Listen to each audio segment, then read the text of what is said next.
গতকালকে মালয়েশিয়ান সিনাহারিয়ান পত্রিকায় একটা নিউজ আসছে। সেই নিউজে কি বলছে আমি আপনাদেরকে বলতেছি। এই যে নিউজটা এখানে বলছে যে বাংলাদেশি 2 জন এবং কি ইন্দোনেশিয়ান 3 জন, মোট 5 জন ব্যক্তিকে মালয়েশিয়ান আদালত জামিন নামঞ্জুর করে তাদেরকে আবার জেলখানায় পাঠাইছে। এখন তারা এমন কি অপরাধ করছে, এমন কি অপরাধ করার কারণে জামিন নামঞ্জুর করে মালয়েশিয়ান আদালত তাদেরকে আবার জেলখানায় পাঠাইছে? তাদেরকে জেলখানায় পাঠানোর কী কাজ লাগছে? মূল বিষয়টা একটু শোনেন। গত 7 মে 2026 আমি এটা নিয়ে একটা ভিডিও করছিলাম। মালয়েশিয়ার পেতালিং জয়া থেকে মানব পাচারকারী 5 জন ব্যক্তিকে গ্রেপ্তার করছে মালয়েশিয়ান ইমিগ্রেশন বিভাগ।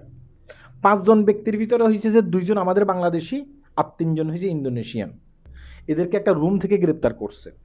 গ্রেপ্তার করার পরে তাদেরকে 2 বার আদালতে উঠানো হয়েছে।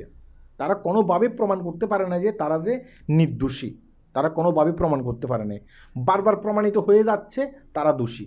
তারপরেও মালয়েশিয়ান যে আদালত আছে, আদালত তো আসামিদেরকে আত্মপক্ষের সুযোগ দিচ্ছে, তাই না?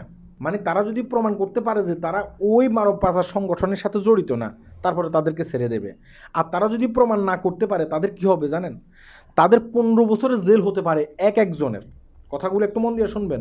15 বছরের জেল হতে পারে এক একজনের। এটা আমার কথা না, এটা মালয়েশিয়ান বিভিন্ন পত্রপত্রিকা বলতেছে। এবং কি তাদেরকে 2.5 লক্ষ রিঙ্গিতের উপরে এক একজনের জরিমানা হতে পারে। যারা মানব পাচার সংগঠনের সাথে জড়িত আছেন, আমি আপনাদেরকে বলবো, কথাগুলো একটু মন দিয়ে শুনবেন, এটা আপনাদের কাজে লাগবে। শুধুমাত্র কিছু টাকা পয়সার জন্য নিজের জীবনটাকে এভাবে বিপন্ন হতে দিবেন না, মানে এভাবে নিজের জীবনটাকে নষ্ট করতে দেবেন না। দেখেন আজকে যে লোকগুলো গ্রেপ্তার হয়েছে, মালয়েশিয়ার আদালতে চাচ্ছে যে তারা নির্দোষ প্রমাণিত হয়ে বের হয়ে যাক, চাচ্ছে কিন্তু তারা কোনোভাবে নির্দোষ প্রমাণিত হতে পারতেছে না। তাদেরকে আত্মপক্ষের সুযোগ দিছে, তারা ওই সুযোগ কিন্তু কাজে লাগাইতে পারতেছে না। এখন আপনি যদি মানব পাচার সংগঠনের সাথে জড়িত থাকেন, আপনার কি অবস্থা হবে একবার চিন্তা করেন। তাই আমি বলবো যে ভাই, কখনো মানব পাচার সংগঠনের সাথে জড়িত হবেন না। এই কেস কিন্তু মালয়েশিয়াতে খুবই মারাত্মক একটা কেস। এবং কি যারা বাংলাদেশ থেকে মালয়েশিয়াতে আসতে চাচ্ছেন এইসব মানব পাচারকারী লোকদের মাধ্যমে, আমি আপনাদেরকে বলবো কখনো অবৈধ পথে মালয়েশিয়াতে আসার চেষ্টা করেন না।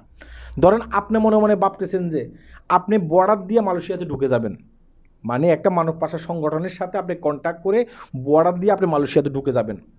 এখন ঢুকে যাওয়ার পরে আপনি ভাবছেন যে আপনাকে তারা ছেড়ে দেবে না।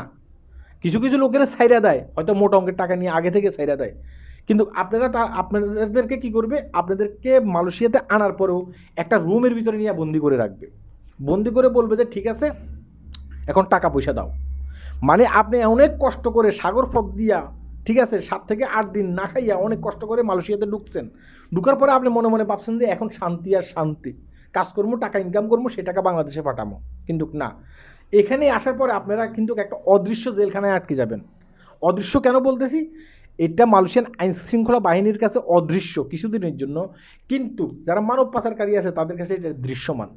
এই যে মালয়েশিয়া পেতালিং জয়াতে যে 5 জনকে গ্রেপ্তার করছে, সেখানে কিন্তু দেখা গেছে কি নিয়ে আটকাবে। কারা আটকাবে? এই সংগঠনের লোকজন আপনাকে আটকাবে একটা রুমের ভিতরে। সেখানে আপনাকে টর্চারিং করবে, বলে দেবে বাংলাদেশ থেকে এখন টাকা পয়সা নিয়ে আয়।